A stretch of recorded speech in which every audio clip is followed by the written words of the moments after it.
አመሰግናለሁ። በጋሞ ዞን በየካቲት 30 እና መጋቢት 1 ላይ በጣለው ከፍተኛ ዝናብ በርካታ ወገኖቻችን በናዳ በመሬት መንሸራተት አጥተናቸዋል። በዚህ ሂደት ላይ በርካታ ወገኖቻችን መጀመሪያ አደጋው ሲከሰት የነበሩ 4-5 የማይበልጡ ነበሩ።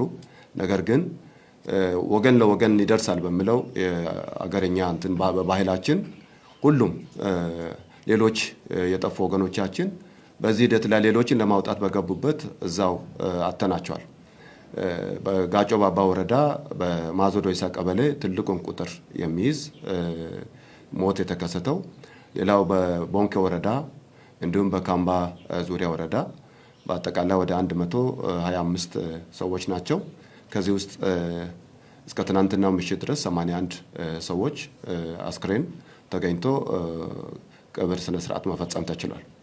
እንግዲህ በዚህ ሂደት ላይ በዋናነት ማመስገን የምንፈልገው ክቡር ጠቅላይ ሚኒስትራችን ዶክተር አብይ አህመድ ለጋሞ ሕዝብ ያላቸውን ፍቅር በደስታ ጊዜም ብቻ ሳይሆን በሀዘንም ተገኝቶ በማጽናናት በቦታው አደጋው በተከሰተበት ቦታ በመገኘት ሕዝቡን አጽናንተው አበረታተው ቀጣይ የሚሰሩ ስራዎችንም በጋራ ለመስራት ለሕዝቡም ትልቅ መልእክት አስተላልፎ ተመልሷል።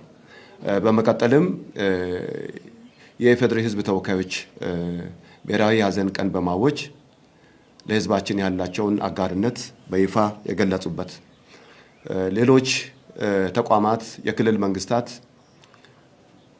ዞኖች፣ የከተማ አስተዳደሮች፣ ወረዳዎች፣ የተለያዩ መንግስታዊና መንግስታዊ ያልሆኑ ተቋማት፣ ድርጅቶች፣ ግለሰቦች በዚህ ሂደት በአይነትም በገንዘብም ድጋፍ አድርጓልና በዚህ በጋሞ ዞን አስተዳደር ስም እነሱንም ማመስገን እንወዳለን።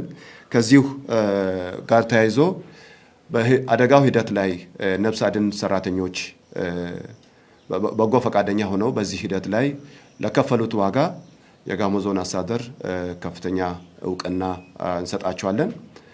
በመቀጠልም ይህን ክስተት እንግዲህ ህዝባችንን በደረሰው በዚህ ከፍተኛ የጨለማ ወቅት የደቡብ ኢትዮጵያ ክልል መንግስት ከተከሰተበት ጊዜ ጀምሮ እስካሁን ባለው ሰዓት በአካል በመውረድ የክልሉ ፕሬዝዳንት ጨምሮ ሁሉም አመራሮች ባለሙያዎችም ሳይቀሩ ህዝባችንን ደርሶ በማጽናናትም ድጋፍ በማድረግም በማበረታታትም ትልቅ ድጋፍ አድርገውልናል።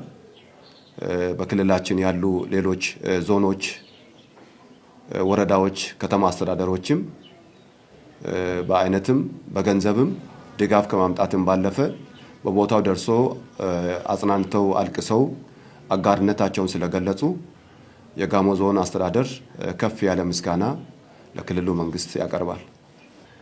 በአገር ውስጥም ከአገር ውጭ ያለው ህዝብ ወገን እንዲሰማው መረጃውን እንዲያገኘው በማድረግ ሚዲያው፣ ጋዜጠኞች ትልቅ ሚና ተጫውቷልና ለነዚህም አካላት ዞኑ አስተዳደር ከፍ ያለ ምስጋና ያቀርባል። ሌላኛው ማመስገን የምንፈልገው በጋሞ የባህል የለቅሶ ስርዓት አለው። በዚሁ መሰረት በጋሞ ዞን ውስጥ የሚገኙ ሁሉም መዋቅሮች፣ የአገር ሽማግሌዎች፣ የባህል መሪዎች፣ የሃይማኖት አባቶችም በጋራ በመሆን በአካባቢ ቋንቋ ባለ እንደምንለው በጋራ ሀዘናቸውን የገለጹበት በደመቀ ሁኔታ ሀዘናቸውን፣ አብሮነታቸውን፣ ወገን ማጣታቸውን በጋራ ሆነው የገለጹበት ስለሆነ መላው የጋሞ ህዝብ በዚህ ሊመሰገን ይገባል። በተጨማሪም በዚህ ሂደት ላይ የተሳተፉ የክልል፣ የዞን፣ የወረዳ፣ የከተማ አስተዳደር እንዲሁም ከሁሉም መዋቅሮቻችን ከክልላችን ዞኖች በዚህ በለቅሶ ላይ በመገኘትም በአይነትም በቁሳቁስም ድጋፍ ያደረጉበት ስለሆነ የጋሞ ዞን አስተዳደር እነሱንም ልናመሰግን እንወዳለን። በመጨረሻም በዚህ አሁን የተከሰተውን አደጋ ድጋፍ በማድረግ ቀጣይነት ያለውን መልሶ ማቋቋም ስራዎችንም መስራት እንዲያስችል የጋሞ ዞን አደጋ ስጋት አመራር ከክልሉ አደጋ ስጋት አመራር እንዲሁም ከፌደራል አደጋ ስጋት ኮሚሽኑ ጋር በመተባበር ስራዎችን እየሰራ ነው የሚገኘው።